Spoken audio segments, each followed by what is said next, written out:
When it came to fighting for peace, the deal that was struck in Northern Ireland won him plaudits worldwide.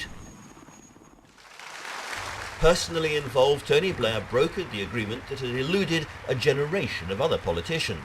Let's start with something which won you probably more widespread acclaim than anything else as Prime Minister, the Northern Ireland peace process. Tell me about Gerry Adams and Martin McGuinness to start with, because these were people still seen by many as cold-blooded killers who shouldn't be inside any political process. You came quite to admire, even like them.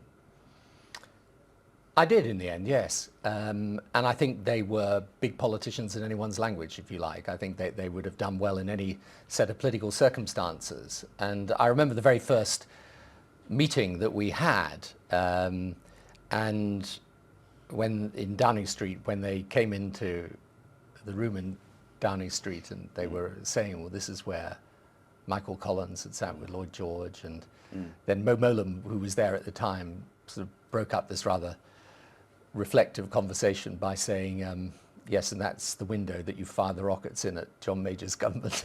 But it was a very strange set of personal relationships that I came to have with them, with David Trimble, with Ian Paisley.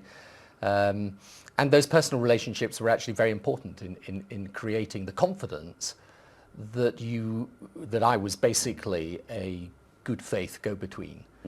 Because what happens in these situations, and you see this with the Israeli-Palestinian issue today, is that people lose all faith in the other's good faith. And you say that they were manipulative, but so was I. I mean, everybody was playing a game here. You had to, at a certain stage in this, particularly at the beginning, creative ambiguity was our friend.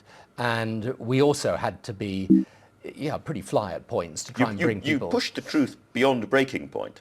Occasionally, time to time. Occasionally it was stretched pretty far, yeah. And it was always it's always quite a difficult, as it were, moral dilemma, that, because you're doing it in a good cause. On the other hand, you've got to be obviously careful in any event of your relationships. And you look at Northern Ireland now, of course, some of the moderate parties that you were engaging in were pretty much wiped out by the consequences of the process, because the more hardline parties came together. Do you think Northern Ireland now is secure in its peacefulness? I hope so. The honest answer is you can never be sure, and you've got to carry working on it.